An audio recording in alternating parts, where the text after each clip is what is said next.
Hey, welcome to the Happy Rant podcast. I am Ted Cluck, joined as always in studio by my good friends, my partners in radio, my partners in it being the end of the world, Barnabas Piper and Ron Martin. Boys, I can't think of anybody that I want to spend an hour with on a Wednesday morning during the end of the world than you guys. And I'm thankful because you're both men of the cloth now. And I get to ask you all my eschatology questions.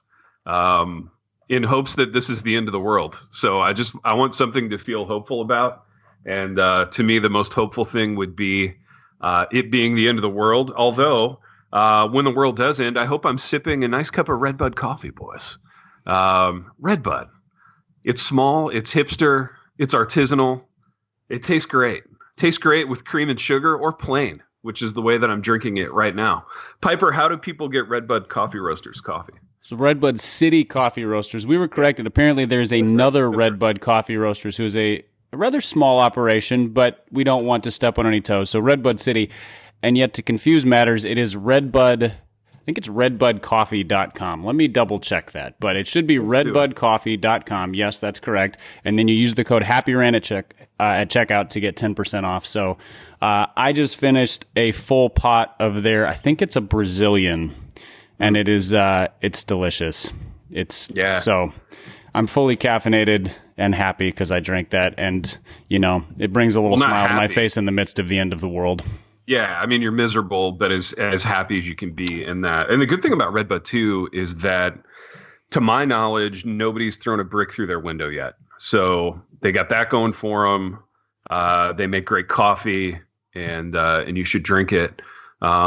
We'll talk about the other thing at the end if I remember it. But if I remember it, we love our sponsors so much. Oh, we do. We love them. You know, the partnerships are rich, even though business is basically over too in America. You know, we're gonna keep promoting those sponsors right up until the bitter ends. And I don't know where we want to start with this, boys. I texted you the other day.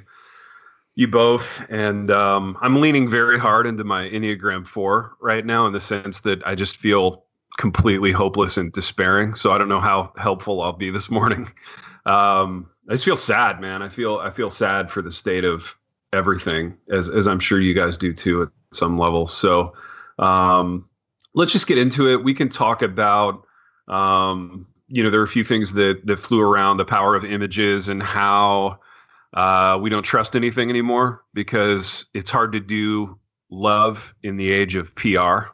So let's just start here. All these statements and images are flying around and it's like, wow, Bed Bath & Beyond is saddened by the events that, and you're getting all these prepared statements but hey, shower curtains are 15% off, And I don't know. I just don't know what to think of it. It makes me cynical and it makes me sad. And I don't know. Piper, start us off. Yeah, cynical and sad are two words that I could easily use to describe kind of how I feel about at least the coverage of things. I'm not cynical about the state of America in that sense. I'm much more just kind of heartbroken. And with a modicum of hope that this seems different than past times of unrest, and I hope that it brings about a genuine change, or at least kicks something off. That it has that to it. That's interesting. I want to lean into that for a second, if you don't mind. I realize I just interrupted you 4 seconds into your thing. No, that's good. You said the word hopeful, and it piqued my interest. I want to feel better. So, I'm unfamiliar with this. What is this word? I'm unfamiliar with this feeling. So what is it about this time of unrest that feels more hopeful or a little bit different to you? It's as time goes up. Well, first of all, it is not the 72-hour news cycle. Normally things rise and fall really quickly and they just disappear. Sure. And that hasn't happened. So we're recording this 8 days after the video was released of George Floyd's murder. And protests are increasing. And they're worldwide. I saw footage yesterday of tens of thousands of people in, I think, Amsterdam. And I know that there've been in New Zealand and Australia and various other countries around the world. So there's there's something going on that seems to have sparked. It seems to have tipped. So instead of it being something that rises and emotion rises for those who are closest to the situation and then gets sort of suppressed by those who don't care, it seems to have tipped into the public consciousness. The other thing is seeing the type of people who are commenting, protesting. And when I say protesting, I don't mean rioting. I think those are two different things. Sure. So, but the demonstrating, let's say, and there's a lot of people doing that who never would have gotten in their car and driven to a downtown area to gather at 3 o'clock on a Saturday afternoon in Nashville or whatever. I mean, it's all over the country, and social media is hard to trust. That's kind of going back to the cynical side of things. Yeah, because you just don't know. But I see people, and I see people who are who have been very silent, probably out of discomfort, not knowing what to say, not knowing how to say it, who are being tipped into now's the time. Like I feel compelled to, and maybe that's strength in numbers. Maybe looking around and going, everybody else is, so it's okay for me to, which is a disappointing reason, but it's still better than nothing. So that's why I say I hope. And the other thing is, I think the more footage gets out there of the way certain police departments, this is not a blanket statement against police, but I feel like I have to caveat the mess out of everything. Why? Because you're a person who's alive right now? Yeah, and I'm a white dude. But well, also because everything is politically charged. But the way that so many police departments are mishandling these situations, are escalating situations, are creating or instigating violence. So what began as a demonstration becomes a riot because of unnecessary police force. And it's contrasted against those police who create spaces for legal, public, rightful demonstrations. I think the more footage gets out there of the police mishandling things, the more it leads me to believe change could happen, because it's just so obvious that there is a problem, that there's a divide that between good policing, bad policing, between black and white, between that. And so I'm not falsely hopeful in that this is going to change America forever, but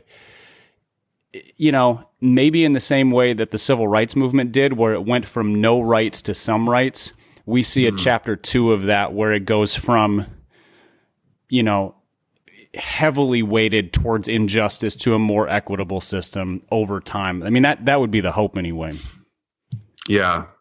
Ronald, pastor. Yes. Man of the cloth. Yes. Give me some reason to hope that this is the end of the world. Talk me into that. Sell me on. You would like to ask me an eschatology question right now, Big T? Baby, I would like nothing more than to ask you to talk a little eschaton, man. Maybe we're changing the whole focus of this podcast moving forward. I think we should just make the Happy Rant like an end times podcast. Hey, listen, from a commercial standpoint, it really worked for Tim LaHaye and Jerry Jenkins. I'm just saying. It was a big moment. We let them have it, and they had it. And they did have it. Also, Ted, that would be your chance to write a terrible novel, similar to the gentleman you just mentioned. I would do it too. I would absolutely. If you got paid like they did, go for it. Oh, absolutely. If the numbers were right, I'm there, man. I'm writing the terrible novel. Those guys are writing out the end of the world on their private islands, I'm sure. Actually, one of them's no longer with us, right? I don't want to be insensitive, but gosh, I'm the worst. Ronald, tell us about the end of the world. To be fair, neither of us can correct you, so I think we're also quickly. The worst. Yeah, let's pivot. That's an elegant pivot out of that. What's so funny, man, is embarrassingly enough, man, I'm the least eschatology pastor maybe in the entire universe. Well, dude, it's kind of on brand for reform guys to kind of not give a crap about. Yeah, it is, man. But I mean, for whatever way it's not on brand, I'm even not on that not brand. I mean, it's like I don't even know. Yeah, it's so bad for me. I'm so unstudied in that particular doctrine. But sure. Gosh, please tell me what was your question. Please tell me that this. I want you to convince me that this is the end of the world. Oh, Or I'm going to give you another option. You can talk about how this is hitting you as an Enneagram 4, because we need to make this all about ourselves, obviously. Yeah.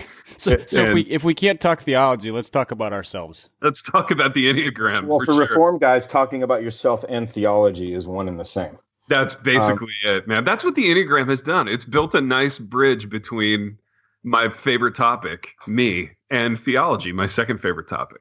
I mean, not for me, but like football and Cheers are probably my two favorite topics. But football and Cheers, interesting. Nevertheless, yeah. What an intellectual. Oh yeah, dude, such an intellectual. Come to me for deep conversation. I'm here for it. All right, Ronald, end of the world. Why are we in it? Yeah, I don't know. I never believe we're in it. I never believe it's the end of the world ever. I'm one of those guys. I don't know what that makes me. Post-trib. Here's why I believe we're in it, I guess. Let me lean into this. I never buy the hype I never buy end of the world hype ever, because I feel like you can always find markers in history where we are experiencing exactly what people in the past have experienced. So I think you're right about that, dude. Well, I might be a little cynical when it comes to end of the world hype. That's my problem. I'm a little more probably like you, but in the flip on this one, Big T. Okay. Where you have that typical sort of suspicion and cynicism that kind of goes out on things when things are being a little too overhyped. I'm super sensitive to the end of the world overhype, because I grew up in a church where literally every week Jesus was coming back that night after the service. So, dude, fascinating. Yeah, okay. That has a lot of context. I had to really I really pulled back from that, and I took like 97 leaps too far the other way. That's where I'm at right now, and I gotta have Jesus bring me back to the center on that whole thing. But it's going to be a process. Yeah, no doubt.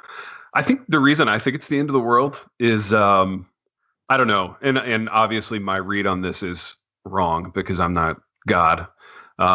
Thanks for reminding us. Yeah, dude. No, I just feel like that's a thing just to make crystal clear, probably at the beginning of every show. You're not God.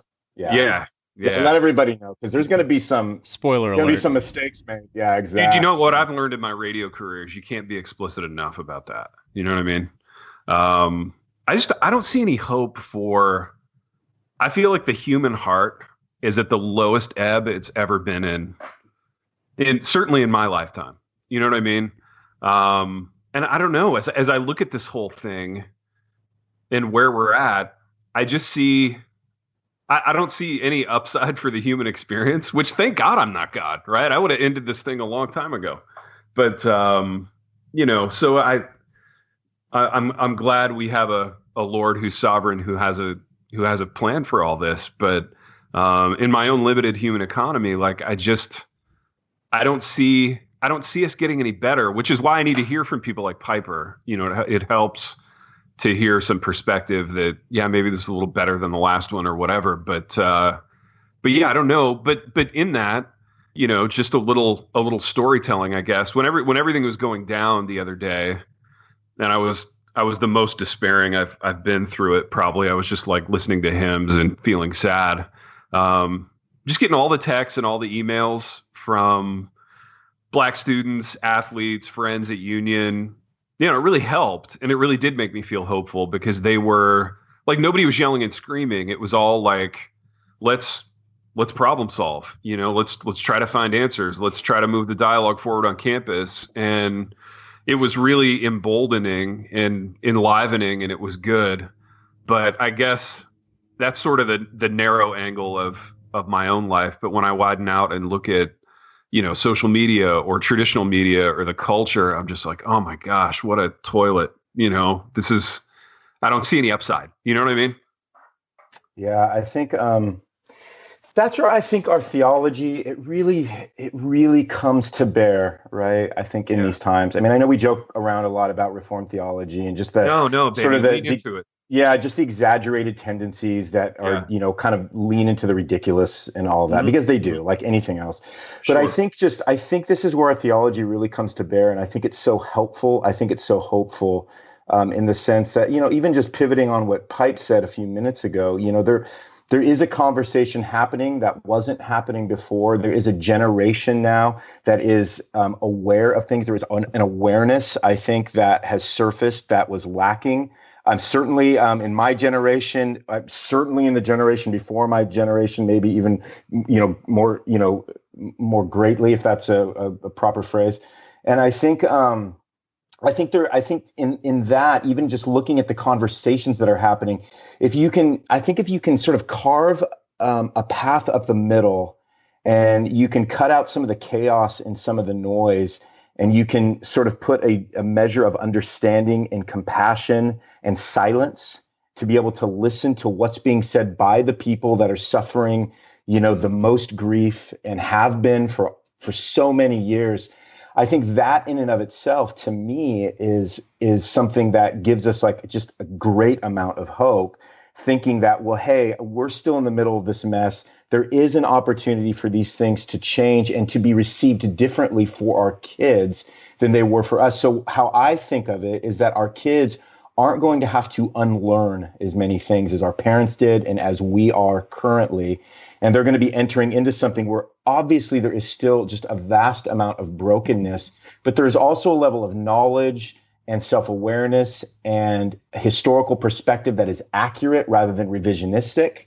And plus, we do have a God that is on the throne that is going to be working and weaving through all of these things in the hearts of the people that are rising up with perspectives and with solutions that are going to be massively helpful for us, not even today, but down the road. And I think there's a lot of hope in that. If we just settle into what's happening right now in the moment, it feels like despair. But I think if we can back away, we can remember Jesus.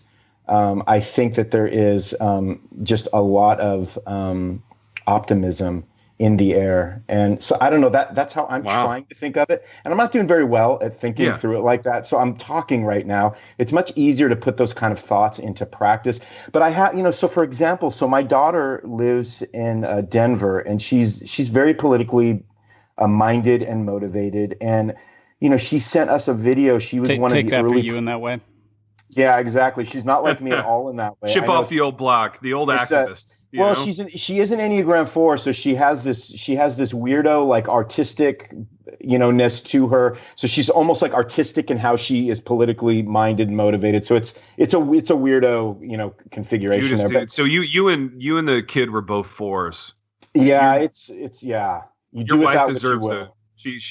Your wife had her hands full. She's had a rough run. But, Judas, priest. What's Big M's Enneagram? She's a 5, and all right. Beth's a 4-5. So Beth has a lot of 5 in her as well. So she's cerebral processes. Oh, yeah. So anyway, my point was that she was at one of the first rallies in Denver.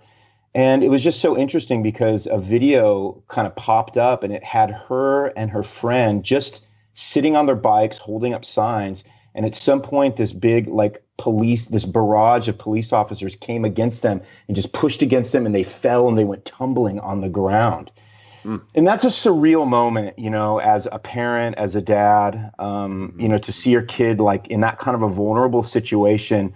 Again, with, we're talking about police officers. I don't want to have to do all the qualifications. I'll just take my qualifications from Pipe, but just in the sense that, doing something that's part of our, American, right to protest, and then seeing these people come at you, people that you typically have grown up thinking are the ones that will protect you and serve you, and have them come against you physically and violently in a sense. Man, that puts us all in a really vulnerable place, especially if you're seeing somebody that's happening to in real time that you love. Of course, in my case, that would be my daughter. And yet, here's my point. She received that. She didn't let it sort of move her into isolation, but she was back out the next night, and she moved a little bit further back, on the protest line, to be safe.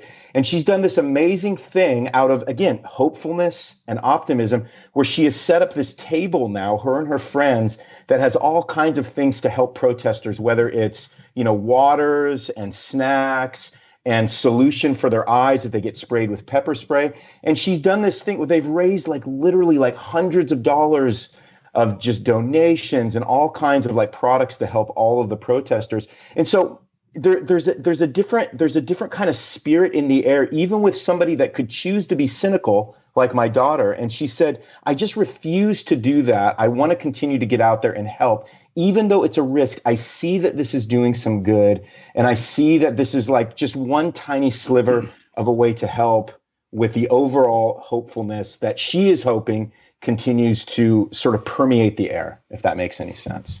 And one thing you said, Ronnie, that jumps out at me is, you talked about the sort of surreal realization of kind of seeing someone you love or care about in this position of being vulnerable in the face of people who we grew up thinking were, these were the protectors.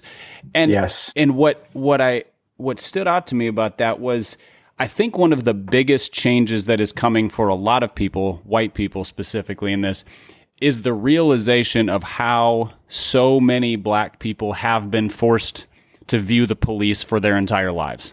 Yes. And so when we see police unnecessarily tear gassing, shooting rubber bullets, I mean, my hometown is basically under martial law at various parts.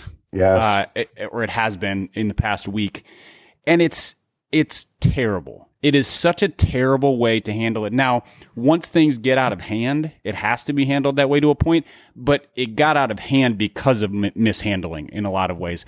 And so you see that and you go, my resentment toward the police's handling of that is, and like my fear in the face of somebody who looks like a cyber soldier from the future, because he's just decked out in body armor and weapons and shields and all of this craziness, is a hint of what my black next door neighbor growing up thought every time the police just parked in front of one of our houses to do paperwork or whatever.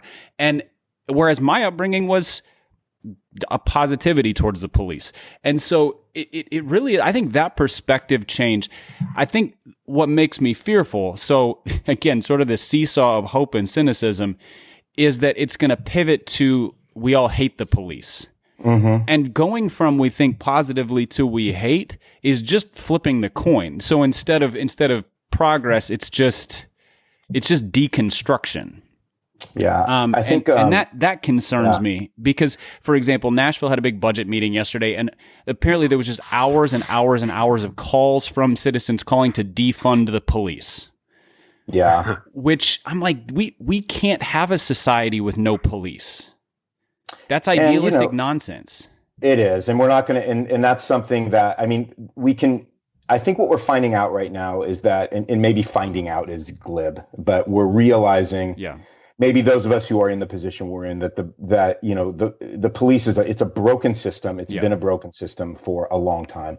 And so there definitely needs to be reform within that system. And because anytime we encounter a broken system in need of reform, it always does conjure up fear for what is going to happen until that happens, right? So I think, Pipe, it's not necessarily cynicism. I think those are valid fears and concerns. It's the same fears and concerns my daughter has. Although, given her age, she's young, she's in her early 20s, it's going to lean a little bit more into cynicism because she just doesn't see that there's a way out of this. And maybe it won't be until later in her lifetime that we see some of those reforms being made. But I think the fear is valid. It has to be valid when you are looking at what is happening and the way people are being harmed when they are just, living out their right to protest. And again, I think, and that's really what struck me is our experience with the police as, middle-class white dudes. And we're outraged that, we see, my wife is watching this woman who's about her size, 5 feet tall, just someone standing, holding a sign, in the video of an officer just coming up to her and spraying her in the face with tear gas for no reason, or pepper spray. And it kind of makes you realize, well, wait a minute, like, how can this be? I'm a middle-aged white woman. Why are the police treating me this way? These are the men I could always trust, the men and women I could always rely on to walk with me. And then what you just said is so true, Piper, but this has been the African-American experience for years, forever. Yeah. And now we get to finally experience that. And so on one hand, it's shocking and it's horrible, but is it not like allowing us to finally have some level of understanding. I think that would be the good takeaway from it, possibly. I'm talking a lot, boys. I'm sorry, I'm getting preachy, and I'm sorry I don't want to do that. Nah, dude, we don't get preachy Ron on the podcast too often, so it's a change of pace. There it is, preachy Ron. That'll be the title. You didn't say good. You just said change of pace. I appreciate that. Yeah. Well, no, exactly. I thought what you said was good. It would not be good if it was every podcast, because that's not what people come for. But no, but here's the thing. I think in it, there is no way to be glib about what is happening right now. Like the fact that we chose to talk about this, we can poke fun at this and that. And, I have lots of jokes I could make about faux woke white people and all sorts of things. But we're talking about people's lives and we're talking about hometowns being destroyed. And we're talking, it's not really something that we can be as pithy as normal. And so, yeah, I think I don't feel like you're preaching. I just feel like there's a lot of thought, reaction, feeling, passion that goes into it. Not to mention you probably had to deal with and respond to a whole lot of questions from people in your church who are trying to sort through all this mess too. Yeah, and I think one of the, that brings up another thing. And Big T, I'd like to hear you kind of comment on this. We're in this. We're very much in like a bubble of a town, right? So, small, mid-size. T, the town. Mm-hmm. So very, they feel there's a grief, I think, that's permeating the country right now, for sure. There's a shock. I don't know what to think. But there's also sort of this, there's a little bit of apathy, I would say, in our town, a little bit of all that stuff happens out there. It doesn't happen here, and we are untouched by it. Therefore, we either think wrongly about it or we kind of ride this middle line through it where we just don't care that much about it at all. And I think that's to me is the greater challenge. It's one thing to have polarizing opinions because that's something to address. And you have some ammunition to address that with, right? Poor choice of words, I'm guessing. But that sort of that weird ambivalent line through the middle, I always find that's incredibly hard to address. You know what I'm saying? Well, and I think in a modern context, regardless of the issue, okay, the issue could be when baseball comes back or, what you think of Game of Thrones or whatever. Like you're not allowed to be ambivalent about anything. And I think I dare say one of the great charms of the Midwest was that these were people who by and large were ambivalent about a lot of things, and they just wanted to work and do their jobs and go home at night. And honestly, so I live in a pretty diverse area in the sense that, so we're in a small town that's probably half and half black and white. And I find the same thing here, Ron. Like, the dialogues have been really good with black friends, but they're not. There's no sense that for me, I'm under any sort of pressure to feel a certain type of way from real people in my real life. All the pressure comes from media. You know what I mean? And all of the kind of finagling and persona work comes from electronic mediums, but the talks with real people have been phenomenal. In fact, it's the talks with real people that keep me feeling like this isn't the end of the world, maybe. You know what I mean? So thank God for that. Right. And, so I think in Ashland, there's going to be this sense of, because it's 2020, because even though I'm a farmer in rural Ohio, I'm still on the internet all the time. Like every person, there's a sense of, I'm supposed to say certain things or feel a certain way, but if I say something, it's going to get deconstructed and ripped apart. Like it's got to be really confusing for an Ashland resident who maybe doesn't have anybody to talk to in real life about it. You know what I mean? Or somebody whose perspective that they can get in real life. So it's one of the great strengths and great weaknesses of America is that, as you drive across the country, you have these different cultural pockets, right? And Central Ohio doesn't feel the same as, a big city on the East Coast and vice versa. So, I don't know. I think it's not to put it too much of a Jesus juke spin on it, but I think it's a great moment for pastors I do think, given the fact that you've lived different places and you've experienced a little different way of life, like you can probably speak to this in a little different way than what they would normally get. That being said, Ashland is a college town, and Piper mentioned fake woke white people. I mean, were it not for that people group, we wouldn't even have colleges, right? Like the college business it would all be HBCUs.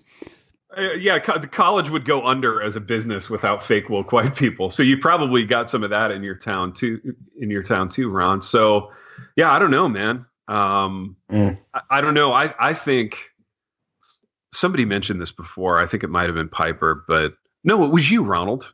You mentioned the value of quietness and listening. I guess I'd like to see more of that. Like, I think nobody's quiet ever anymore. So we lead with talking and we end with talking, and in the middle is more talking. And I don't know. And we podcast when we're bored. Well, yeah. I think the best conversations, though, have been the quiet ones, the private ones for me. Yeah.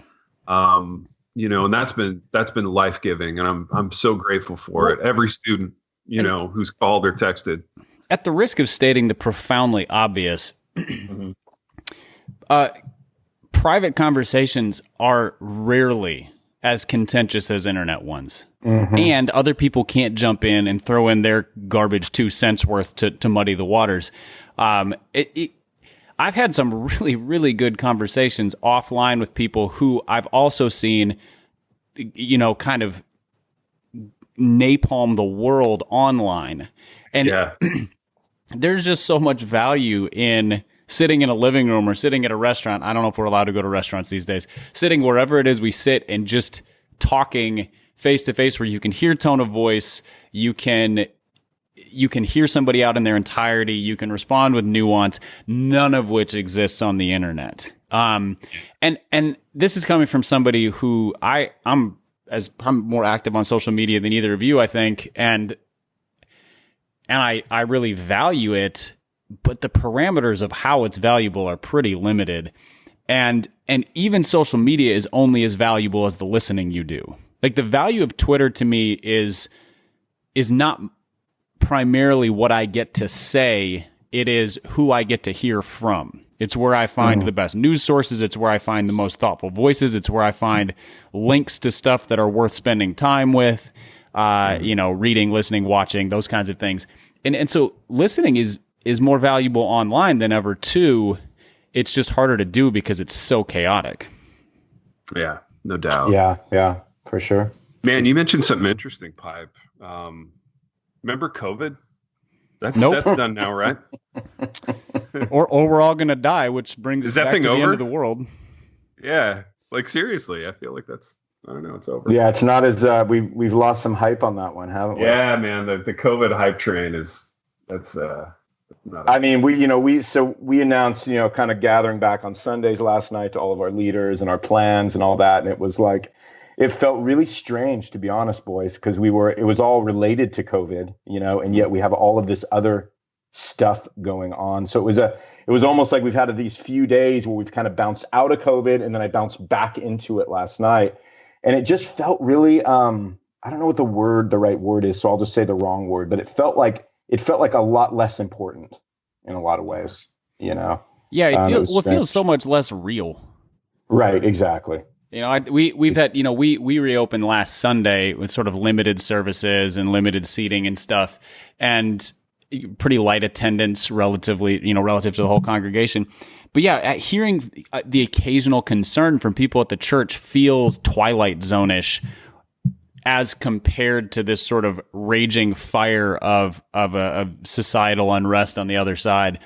And yet, 100,000 people, apparently, I don't know how these numbers are calculated, but 100,000 people have died from this thing in the United States. So it's, in one sense, it's profoundly more a threat or something to be aware of. And yet it also just kind of feels like a shrug right now. Yeah, that's good. Well said. Well, good job, boys. Did we fix everything? We fixed everything. It's all fixed. 35 minutes later, it's grown up and it's grown up. Grown up. God, why didn't we do this earlier? We would have. We could have solved America. You know what? Solving America is what the rant does. I think we do that every week, Pipe. You know? Solving America one episode at a time. There goes a podcast title. Solving America. Okay. I love it. That's how we tell boys what we're calling it before they actually hear it. While we're solving America, you can solve your church communication problems with communion. Here it comes. Yeah. Communion is it's an application for iOS products, Android products, and the web. It allows your church to communicate, delivering much the same functionality as Facebook without having to bow the knee to the corporate devil of Facebook. You can private message. You can group message. You can use it for small groups. You can use it for sharing news, having prayer requests across your entire church body. It's called Communion. I gave a link last time, and I've forgotten what it is. This is bad radio, boys. You know what? Listen to an old episode or just Google Communion Church Communication app. There's a scalable pricing structure for big churches, mid-sized churches, and small churches. There's a pricing structure for hipster churches too, depending on the amount of shiplap that you have in your building. I know, which is really, that was sweet of them for you, Ronald, because I feel like they took you into account when they came up with that. Yeah, that was nice. That was kind. Did they take patchouli as payment? Yeah, exactly. They take patchouli. They take gluten-free baked goods as payment as well. So check it out. Check out Communion. Boys, are we wrapping this thing up? It feels a little perfunctory, but yet I don't know that there's anything more to say. Yeah, given our knack for graceful pivots, I don't know that we can. I don't even think we can pull off a pivot to anything else at this point. Yeah, no. And look, I mean, what else is there to say? Probably nothing. But we just gave the last word on all this. It's done. Yeah, exactly. There we go. I'm exhausted. I preached a sermon, boys, so I got to go take a nap. Baby, you know what I'm worried about? Yeah, you did, man. You just went for that was like a real sermon. Yeah, there's gonna be no Yoda tweets today, man. All the brain power went into that. No, there is. I need you to transcribe this and send it to me so I can tweet out some. Baby, I bet this whole thing has hurt your Yoda game, man. Yeah. A little bit. Yeah. Yeah. Well, that's appropriate. I mean, you can. I need to black out the Yoda game for a little while. Cast it in a different light. For sure. Baby, you know what I'm concerned about is our the English game episode. When's it going to be appropriate to drop that? I don't know. That's a good. We'll leave that into the skillful, artful, wise mind of Barnabas Pipe, man. You got. I mean, in these times of great unrest, when do you drop your episode about a British television show? Maybe it's the time to do it. I think that one will release before listeners hear this one because, levity, enjoyment, etc. are appropriate. You can't live in 100% intensity all the time. Yeah. Folks can remember what it sounded like when Ron and Ted were in a good mood that one time. It'll be a fabulous experience. Who are the people that live in 100% intensity? Let's talk. Maybe we can pivot into that, and then we'll end. Oh, dude, I know some. If you can think of one person, who would be the one person, kind of currently within our tribal environment that lives in 100% intensity? Are you wanting names here? We're like name checking people. Well, I mean, we're not saying anything necessarily against them. Yeah. We're just saying these are intense people. Yeah. Well, there's different versions of 100% intensity because you get somebody like, my dad or David Platt who are like 100% intense, but they're not activistic. They're intense. Everything is serious all the time. Yeah. And then you get, but like the activist 100% intense are like you sort of wonder, how do you not lose your voice kind of thing? Like they're just always loud and on. And they're at 11 all the time.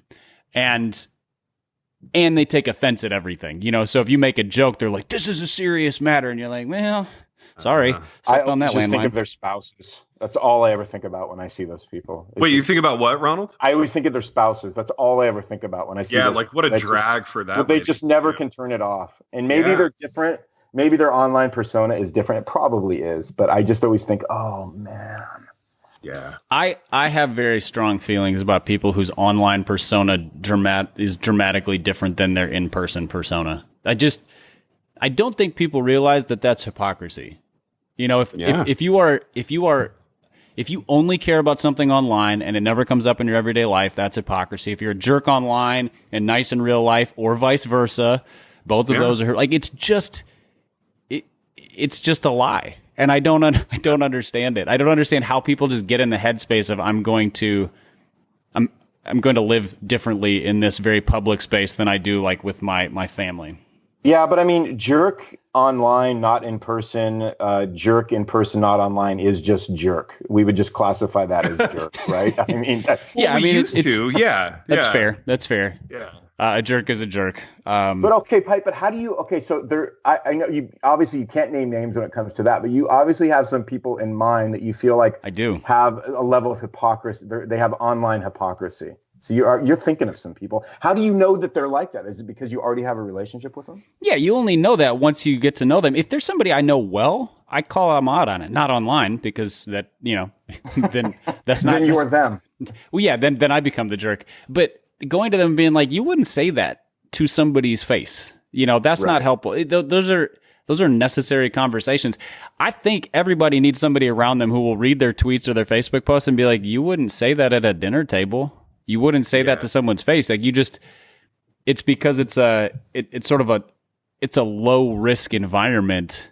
The flip side of that is when people talk about being brave online. We've talked about this. I've posted about race and some very pointed comments, and I've had a few people be like, "Man, I'm so grateful for like the courage you have to post." I'm like, it's not courageous. I can mute everybody who says something mean to me. I can literally just make them go away online. There's nothing courageous about that. It's if you refuse to post anything online, I think there might be an element of fear in there, but it's not brave to do it. I don't know. That's me though, man. What's that? I'm not posting anything online. You're avoiding online, which is probably the wisest mental health, emotional health, spiritual health, familial health decision a person could make. I just haven't made it. Yeah. I don't know. I'm glad you're doing what you're doing though, man. For real. Like I think different people are called to different things. Yeah. But I don't know. It's hard, boys. It's complicated. And I don't know. Gosh, I had something. Time. Yeah. We've done what we always do, and that we've wandered to and fro throughout the wreckage of our country and maybe the whole world. And until next time. The Happy Rant is brought to you by Resonate Recordings. If you go to resonaterecordings.com, you can see the full range of services they offer. So if you're considering starting a podcast, they are the ones we recommend going with. Again, go to resonaterecordings.com to see their prices, to connect with them and ask any questions, and to see what they can do to help you launch, edit, master, and improve your podcast. Again, go to resonaterecordings.com to see what they can do to help you launch and improve your podcast.